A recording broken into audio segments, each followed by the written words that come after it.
मार्कडवाडी येथे तुम्हा सर्वांना भेटण्यासाठी, तुमच्याशी बोलण्यासाठी आज उपस्थित माननीय सदाभाऊ खोत, या विधानसभा मतदारसंघाचे नेते माननीय रामभाऊ सातपुते, या गावचे माजी सरपंच माननीय विजय मार्कड, सोपान वाघमोडे, अप्पाजी मार्कड, पांडुरंग चोपडे, भगवान कोडलकर, महेश मार्कड, आनंदा मार्कड, अनुसयाताई मार्कड, या मंचावरती उपस्थित सर्व मान्यवर, अखंड महाराष्ट्राचं आणि अखंड देशाचं लक्ष मार्कडवाडीकडे लागून राहिलेलं आहे। आणि म्हणून जेव्हा मार्कडवाडीतून आम्हाला फोन आले की मार्कडवाडीतून एकच बाजू महाराष्ट्राच्या समोर जातीये की मार्कडवाडीतल्या लोकांना बॅलेट वरती मतदान हवं आहे आणि म्हणून तुम्ही आणि सदाभाऊनी या गावात आलं पाहिजे। तुम्हाला पाहिजे का बॅलेट वरती मतदान? मार्कडवाडीवाल्यांना जोरात सांगा, कळू द्या, राज्याला कळू द्या। मीडियावाल्यांना माझी विनंती आहे, हे सगळे मार्कडवाडीतले लोक कोण कोण आहेत हात वर करा। हे बघा अख्खं गावच आहे। तर तुम्हाला बॅलेट वरती मतदान पाहिजे आहे का? हात वर करून सांगा, तुम्हाला बॅलेट वरती मतदान पाहिजे आहे का? जोरात सांगा, पवाराला ऐकू गेलं पाहिजे, मोठ्यानं बोला। नाही ना? ईव्हीएम वरती तुम्ही महायुतीच्या बाजूने मतदान केलंय का? कोणी कोणी केलंय हात वर करा। कोणी कोणी केलंय हात वर करा, जरा कळू दे, हात जरा थोडा वेळ धरा। हा, आणि म्हणून आम्ही ठरवलं की मार्कडवाडी गावामध्ये गेलं पाहिजे। महाराष्ट्रामध्ये आणि देशामध्ये मार्कडवाडी पॅटर्न आणि पहिल्यांदा पॅटर्न कुणाला दिसला? कुणाला दिसला? अरे हे माझं रक्ता मांसाचं गाव आहे, माझ्या पै पाहुण्यांचं गाव आहे, 90% इथं धनगर समाज राहतो। आणि मग माझी जबाबदारी वाढली की अरे धनगरांनाच पुढे का केलं, की म्हणजे या महाराष्ट्रातला धनगर समाज लोकशाहीच्या माध्यमातून जी निवडणूक प्रक्रिया पार पडते त्याच्या विरोधात आहे, असं वातावरण करण्याचं महापाप शरद पवारांनी केलं। म्हणून आम्ही मार्कडवाडीमध्ये आज आलोय। अरे 100 शकुनी मेल्याच्या नंतर एक पवार जन्माला आलाय। 100 शकुनी मेल्याच्या नंतर एक शरद पवार जन्माला आलाय। याचं डोकं बघा की धनगर समाज हा कायदा मानत नाही, धनगर समाज हा लोकशाही मानत नाही। अरे 100 गावात या विधानसभा मतदारसंघामध्ये माझ्याच मार्कडवाडीला का पुढे केला? आणि म्हणून मी आणि सदाभाऊ इथं तुमच्या गावामध्ये आलोय। अरे या हिंदुस्थानातला धनगर समाज हा लोकशाहीला मानतो। या भारताच्या नवनिर्मितीमध्ये धनगरांचा सिंहाचा वाटा आहे। जी संसद भवन आज दिल्लीमध्ये डोमानं उभी आहे, जे राष्ट्रपती भवन दिल्लीमध्ये उभा आहे आणि त्या सगळ्या जमिनी आहेत त्या होळकरांच्या रायसोनी गावामध्ये उभ्या आहेत। अरे ही लोकशाही मजबूत करण्यासाठी या होळकरांचा सिंहाचा वाटा आहे आणि म्हणून पवारांचा डाव लाथन उधळून टाकण्यासाठी आज आम्ही तुमच्या समोर आलो आहे। बरोबर आहे की चुकीचं आहे?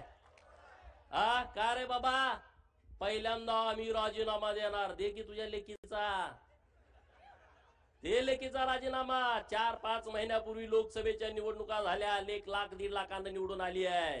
दे तुझ्या त्या कर्जत जामखेडच्या नातबाचा 1100 मतांनी निवडून आलाय।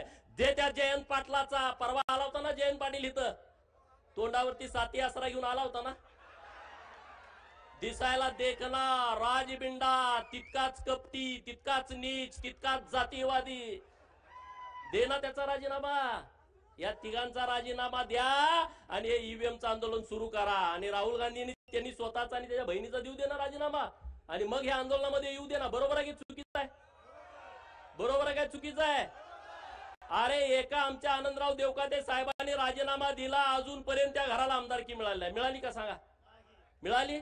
तुम्ही बळीचे बकरी आम्हाला करता। अरे तुम्ही व्हा ना, तुम्हाला बिरोबाला कापतो ना आम्ही माजलेल्यांना,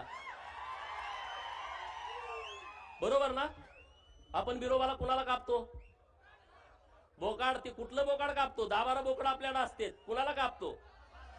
बकरी आपल्याकडे 100 असते, पण त्यातल्या एकालाच काय कापतो? कारण ते माजलेलं असतं. आणि म्हणून या महाराष्ट्रातल्या प्रस्थापितांना आपल्याला बिरोबाला आणि खंडोबाला कापावं लागेल. कापायचं की नाही कापायचं? आज महाराष्ट्रामध्ये आणि देशामध्ये निवडणुका झाल्या, ईव्हीएमच्या नावानं तुम्ही आता गळा काढताय. सदाभाऊनी त्यांच्या भाषेत तुम्हाला सांगितलं, अरे बाबानो, ही ईव्हीएम आलंय कधी? तुम्ही त्याच्यानंतर 2 वेळा केंद्रामध्ये सत्ता भोगली. 2009 ला हे शरदचंद्रजी पवार या माढा लोकसभा मतदारसंघातून ईव्हीएम वरती निवडून गेले. गेले की नाही गेले सांगा? 5 वर्ष तुमचे प्रतिनिधी होते. तुमच्या गावात किती वेळा आलते? मार्कडवाडीमध्ये किती वेळा आलते? जरा जोरात कळू द्या. म्हणजे संधी साधायचा असला का हा माणूस कुठे येतो बघा. तुमचा प्रतिनिधी होता तेव्हा हा माणूस तुमच्या गावात आला नाही, एकदा पण आला नाही. अरे तुमच्याच गावात काय, या माढा लोकसभा मतदारसंघामध्ये शेकडो गावात हे कधी गेले नाहीत आले. याला तुमचं काही देणं घेणं नाही आहे. यांचं कसं आहे, आमच्याच कोंबड्यानं बाग दिली पाहिजे आणि मगच उजाडलं पाहिजे. हा जो गेल्या 50 वर्षापासूनचा प्रयोग सुरू आहे, तो प्रयोग आता त्यांचा कोंबडा देवाभाऊनी कापून खाल्लेला आहे. बरोबर. त्यांचा आता कोंबडा ओरडू शकत नाही आणि त्यामुळे त्यांच्या तळपायाची आग मस्तकात गेलेली आहे. आणि म्हणून ठरवलं की आपल्या लोकांशी जाऊन बोललं पाहिजे. समोर जे आंदोलन करतायत त्याही भावांना माझी विनंती आहे, अरे तुम्ही चुकीचा पायंडा पाडायला लागलाय. कुणासाठी तुम्ही आंदोलन करताय? कसलं आंदोलन करताय? अरे जर समाजाचं आंदोलन असतं, आम्ही सरकारचा विचार केला नसता, आम्ही तुमच्या बाजूने ठामपणे उभं राहिला असतो. आज जे मार्कडवाडीतून जे आंदोलन उभा करताय ना, हे सरंजाईशाही, हे मोहिते असतील, हे पवार असतील, ह्यांना वाटतंय की आम्हीच या लोकांना गुलाब बनवून आम्हीच इथले राजे आहोत लोकशाहीतले सुद्धा. अरे डॉक्टर बाबासाहेब आंबेडकर साहेबांनी जेव्हा संविधान आणलं ना, तेव्हा राजे आणि पोतराजे एका लेवलला आणून बसवले, यामध्ये फरक ठेवला नाही.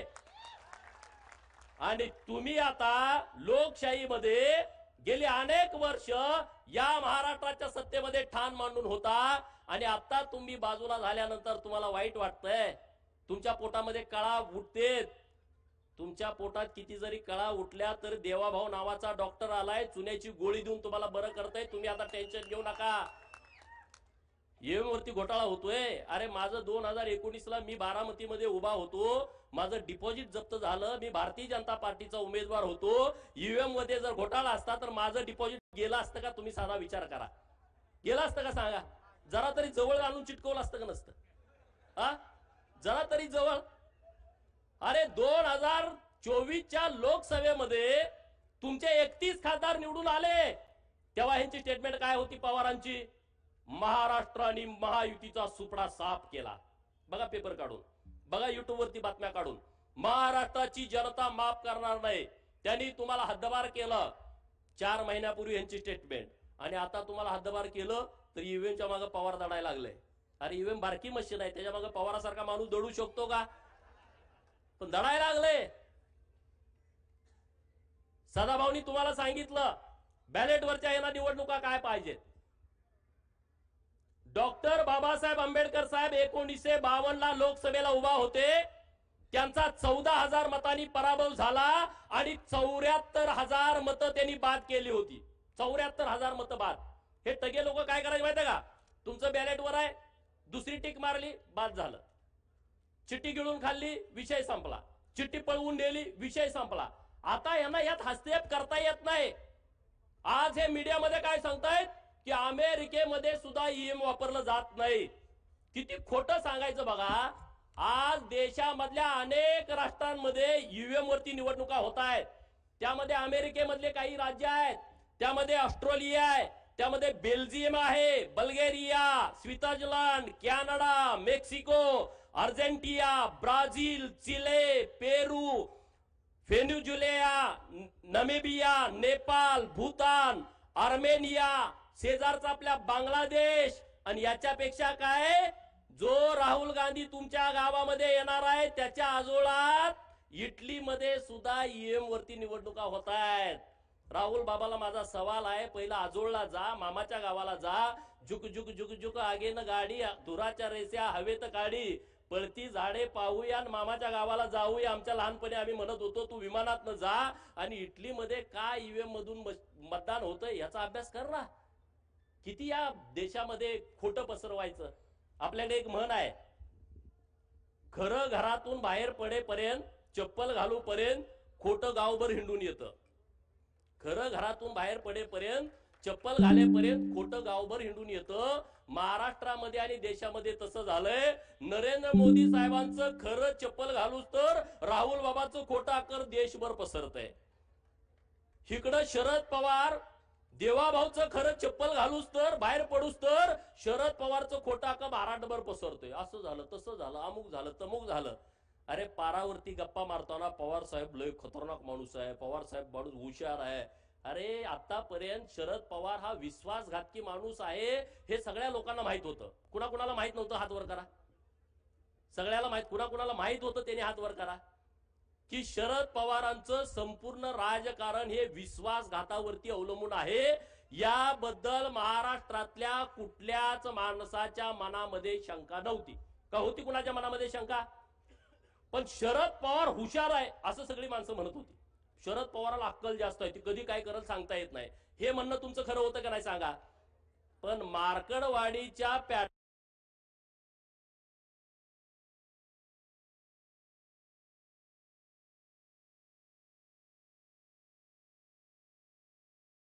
you